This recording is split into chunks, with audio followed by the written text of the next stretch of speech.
The richest man in Babylon by George S Klaassen chapter 2। दोस्तों, chapter 1 में आपने जाना है कि किस तरह से बंजीर और कोबी, जो एक अच्छे दोस्त थे, उन्हें अपनी आर्थिक परिस्थितियों का अंदाजा होता है। इसके बाद उनके मन में अमीर बनने की इच्छा पैदा होती है और वो अपने दोस्त अरकात से मिलने निकल पड़ते हैं। अब हम चैप्टर 2 में जानेंगे अरकात को, जो बेबीलोन का सबसे अमीर आदमी है। साथ में जानेंगे कि उसने अपनी आमदनी और दौलत को कैसे बढ़ाया, कैसे मैनेज किया और सबसे बड़ी बात, उस दौलत पर लंबे समय तक कायम कैसे रह सका। ये सब बातें मैं आपको बताऊंगा। तो चलिए शुरू करते हैं चैप्टर 2 को। बेबीलोन का सबसे अमीर आदमी। प्राचीन बेबीलोन में अरकद नाम का एक बहुत अमीर आदमी रहता था। उसके अपार दौलत के चर्चे दूर दूर तक फैले थे। इसके अलावा उसकी उदारता भी मशहूर थी। वह दिल खोलकर दान देता था, गरीबों की मदद करता था और खुद के लिए भी खुले हाथ से खर्च करता था। इतने खर्च के बावजूद भी हर साल उसकी दौलत तेजी से बढ़ती थी। उसके बचपन के कुछ मित्रों ने एक दिन उनके पास आकर कहा, यानी कि कोबी और बंजीर ने और उनके मित्र ने, अरकत, तुम हमसे ज्यादा खुशकिस्मत हो। तुम बेबीलोन के सबसे अमीर आदमी बन गए हो, जबकि हम मुश्किल से गुजारा कर पा रहे हैं। तुम बेहतरीन कपड़े, अच्छे खाने, बेहतरीन लाइफ स्टाइल का मजा ले सकते हो, जबकि हमारा हाल ये है कि अगर हमारे परिवार को भरपेट भोजन और तन ढकने को कपड़े मिल जाए तो हमारी खुशी का ठिकाना ही नहीं रहता है। यार, लेकिन एक बात मुझे समझ में नहीं आया कि हम कभी एक जैसे थे।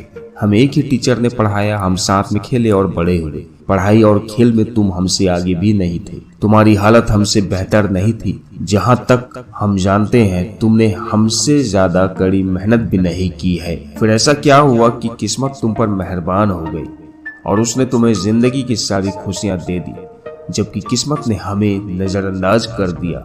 हालांकि हम भी हकदार थे, काबिल थे। जो तुमने हासिल किया वो हमें भी मिलना चाहिए था।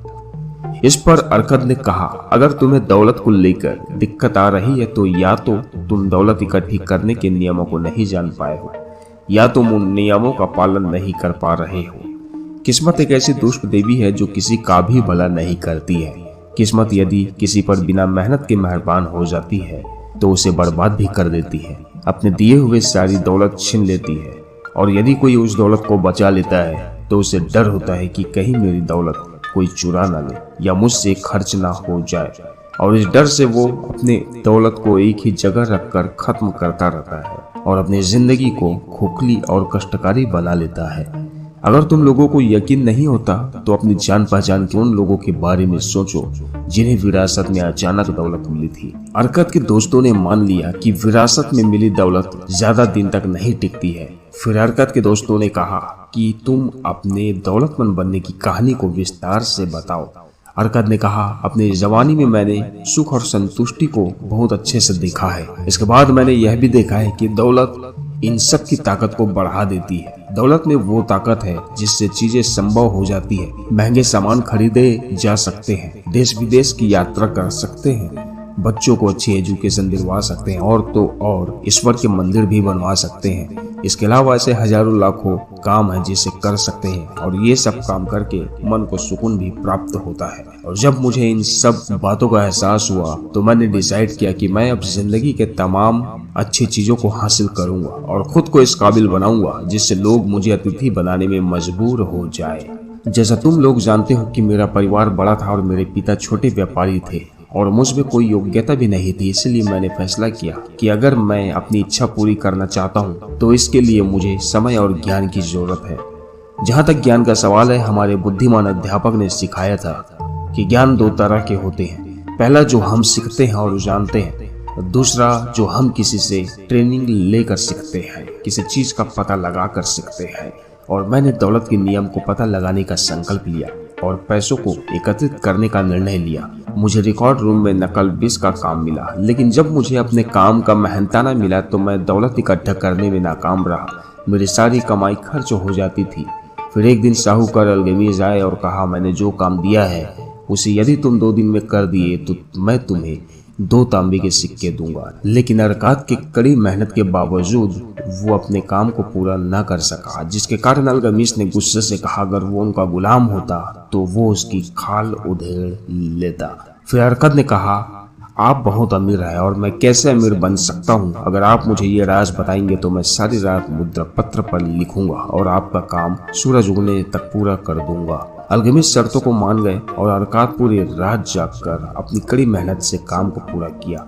वादों के मुताबिक अल्केमिस्ट ने कहा, बेटे जो तुम जानना चाहते हो मैं तुम्हें सब बातें बताऊंगा क्योंकि मैं बूढ़ा हो चुका हूँ। वैसे भी लोग ये मानते हैं कि बुजुर्गों के जो ज्ञान है वो वक्त के साथ पुराने हो गए हैं और उनका ज्ञान किसी काम की नहीं होती है और इसी वजह से वो ज्ञान की बातें नहीं जान पाते हैं। समुद्री यात्रा करने वाले लोग सितारों के आधार पर अपनी दिशा निर्धारित करते हैं, न कि धूमकेतु के आधार पर।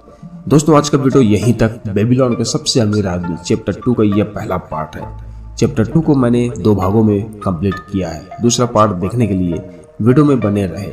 आज की इस वीडियो में हमने जाना है कि अरकात जो बेबीलोन का सबसे अमीर आदमी है, जो एक दयावान और गरीबों की मदद करने वाला था, वो अपने दोस्तों को अपने दौलत बनाने के सीक्रेट्स को बताने के लिए राजी हो जाता है। सो दोस्तों सभी चैप्टर एक अलग ही कहानी बयां करती है जिसे आपको जरूर सुनना चाहिए। आज के वीडियो यहीं तक। नेक्स्ट वीडियो में जानेंगे पैसा बनाने के वो तमाम नियमों को जिससे कि आप अमीर बनने में कामयाब हो पाओगे। आज के लिए सिर्फ इतना ही। अगर आपको ये नई सीरीज पसंद आई है और अगर आप इस वीडियो को अब तक देख रहे हो तो कमेंट करके मुझे जरूर बताएं कि वीडियो कैसी लगी।